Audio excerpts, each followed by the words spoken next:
Good day and welcome back to Dr. TSA Series.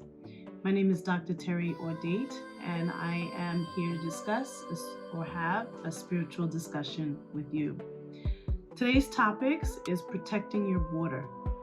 Okay. Last week, I talked about the difference or understanding and giving you an understanding of your thoughts, negative versus positive. And I had a few suggestions, a few comments, a few questions, and I'm going to follow up that discussion that I had with today's discussion, and that is protecting your mental border. So last week I talked about how to distinguish and how to fight those negative thoughts. Fighting those negative thoughts is crucial to gaining the territory in your mental space, mental capacity.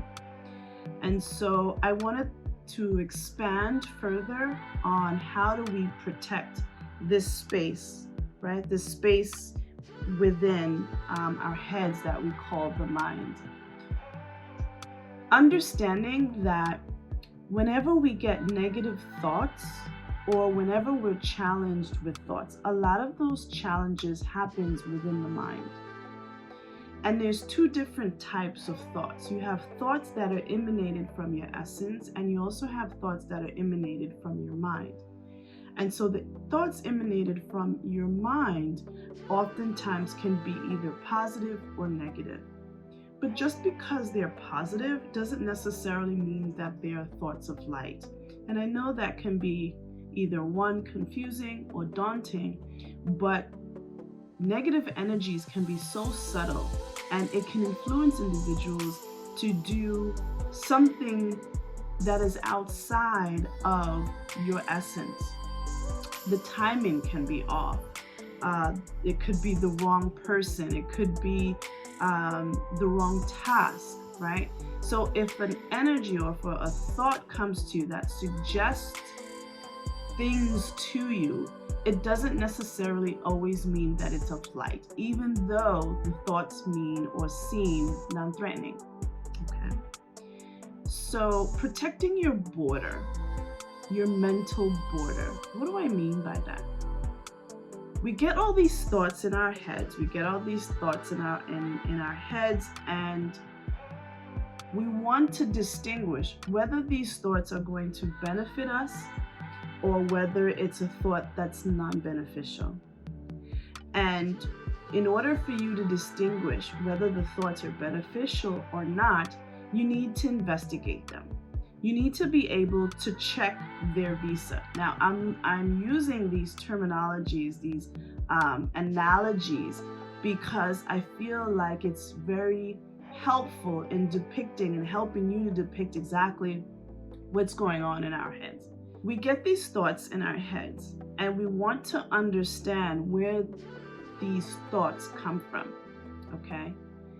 Thoughts can be positive, thoughts can be negative, but before we accept the thoughts, we want to investigate where these thoughts come from. So you want to be an investigator. You want to be a border patrol for the thoughts that are entering in your head. Because once you've accepted the thought or the suggestion that has been placed in your head, theoretically, once you've accepted it, you've now allowed it past the border and you've allowed it to do work within you. Thoughts are energy, okay? So if thoughts are energy, energy does work, and it either does work towards our benefit or towards our detriment. So before we invite or accept a thought within us, meaning once it enters our mind, if we accept it, then it's entering our being, then it wreaks more havoc within us, and it tends to be more difficult for us to eradicate that thought, for us to challenge that thought, for that thought not to wreak havoc on ourselves, on our essence, on our energy being. Okay, a lot of this I'm speaking of is on an energy level. You can't necessarily see the havoc. You can't see when the thoughts has passed you the border. You can't see any of that, but you can certainly feel it. So when you have a thought comes to mind, you have to question the thought. You have to ask yourself, is this thought positive? Okay, Let's say it is, right? You have to ask or question a thought and say, well, how does this thought benefit me? Question the thought and say, okay, well, if I do this, then what? The thought may come back with an energy of, okay, then you do this. If you question the thought and you're always being met with a response or some level of rationalization within that questioning, you have to kind of take pause. You have to ask another question, essentially. You want to ask another question to that thought, okay? And you want to continue questioning the thought until nothing else comes back. Why do I say that? When someone is trying to convince you of something, they're going to rationalize their explanation. They're going to rationalize why it is that they're telling you something in hopes that you take the bait, right? In hopes that you agree with them. So whenever a thought comes to us and we start questioning that thought, if the thought is constantly coming back at you with another answer on another answer and another answer and another answer, and it's rationalizing its existence, we have to pay very close attention to that energy. Because if the thought is from your spirit, if the thought is part of your light, then when it comes to you, it will be clear as day. There'll be no need to question this thought, because once you get this thought that was from your light, from your essence, from your core, once you've received that, every answer that you could have had is illuminated in your mind. Oftentimes people call this the aha moment. And so when you have an aha moment, know that that thought is of light. When you're illuminated by a thought that has presented itself to you and it's answered on every level and there's no need to question it because it is clear as day, know that that is a thought from your core, from your essence. Otherwise, you have to challenge the thoughts. You have to question the thoughts in your head. Question its validity. Question and notice. Take close or pay very close attention to what some of those responses are.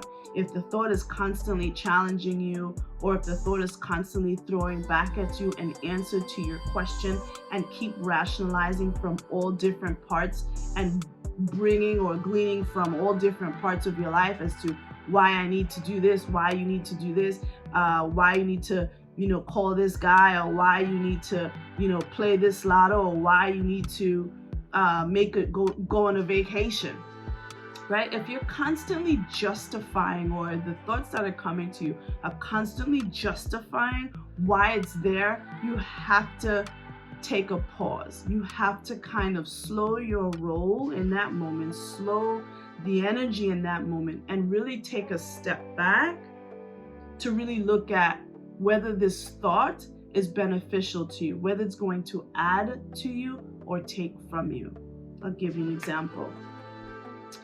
The example I'm going to give, it seems so simplistic, but it has great value.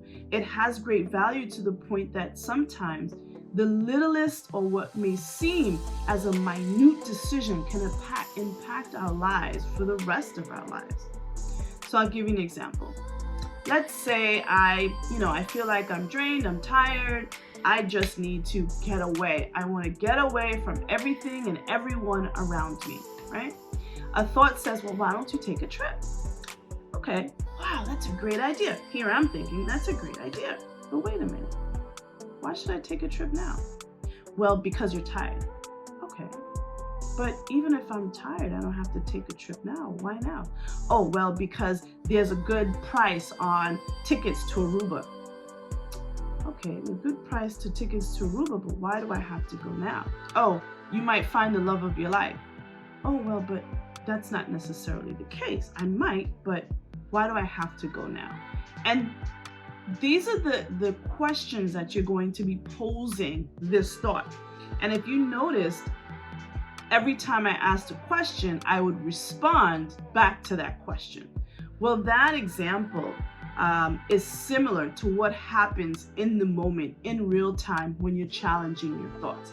And you want to be sure to do that. Challenge the thoughts, question the thoughts, because then you'll begin to understand whether this thought is of light versus whether it's of dark, even if it doesn't seem like it's threatening. And that's the nuance of this spiritual journey that I often speak about. We get thoughts in our heads all the time, and just because they don't seem threatening doesn't mean that it's not of a dark energy or a dark root.